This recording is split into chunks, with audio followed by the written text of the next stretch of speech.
guys. Today I'm going to show you how to do a futurist style or futurism style figure in motion drawing. So that's like this, right there.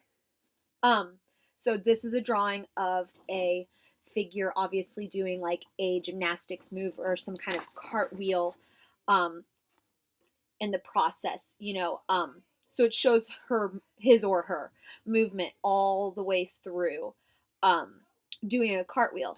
So this is, kind of inspired by the futurism art movement and futurists who created art with lots of movement and line and repetition. So this video is going to show you guys how to make your own. You will need a little movable paper doll, which you'll see in the video in a second. If you're one of my students, you've already made that in class. If you are not one of my students, then you can just Google movable paper doll and make one yourself. They're really easy to make. So we are going to get started. Okay, so you're going to need a black piece of paper and a movable figure, which we made in class, and a metallic colored pencil. Or you could always do this on a white piece of paper with a regular pencil, but I think it looks much cooler on the black paper with the metallic colored pencil. So you're going to take your figure and lay them down the way you want them, and you just hold them still and start by tracing the body. So trace all the way around the whole torso area first, and that will kind of hold your figure in place. And then after you've traced around that torso area, move down and go around the legs like so. And just always keep your extra hand, the hand you're not drawing with, on the figure holding it still. Now, parts that you're not currently working on, like as I draw on the left leg, the right leg kind of moves, that's okay. Don't worry about it. As long as you're keeping that figure still and you trace the main part of the body, the torso first, you can always reposition your figure back into where you traced it, back into that outline to trace the rest of it. So just go around and trace each limb of the body. All right, now once you're done tracing the body, you can grab a metallic colored pencil and just go over the lines you already created to make them stand out more. So just neatly trace that.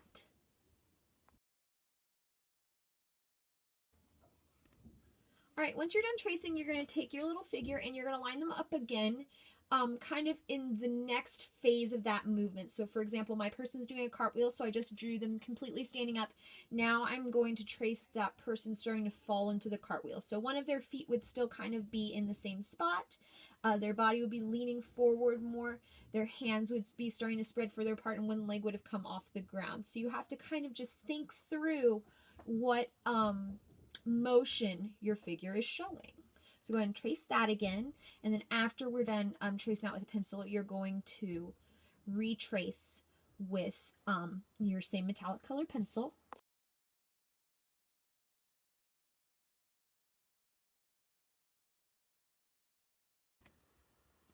Alright, so you're just going to continue this process, slightly adjusting your figure each time to show their change in positioning, which will create the illusion of them moving. And you're just going to continue to trace them each time, always starting with the head and the torso before you trace the arms and the legs. And this is going to be a really slow process. It's going to take a while because you're going to be tracing your figure many times. But you just continue to adjust them slightly and trace them again and again with your pencil, and then go over your pencil lines with your metallic colored pencil. Now after you've done this about 4 or 5 times, if you think you really have the hang of it, and you want to just start with your metallic colored pencil and trace around your figure with just your metallic colored pencil, you can do that and kind of lose the step with the regular pencil. But do at least the first few positions of your figure with a regular pencil in case you need to erase it, because those are much easier to erase with.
And now you're done.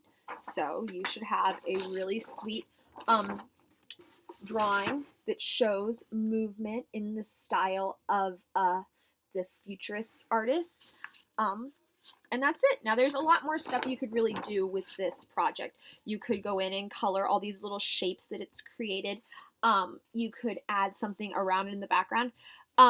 But I think that kind of the abstract design this makes in combination with all the lines and the figure that you can see really speaks to the futurist movement and really helps the viewer see the movement in this picture. So you're all done. Good job. See you guys next time.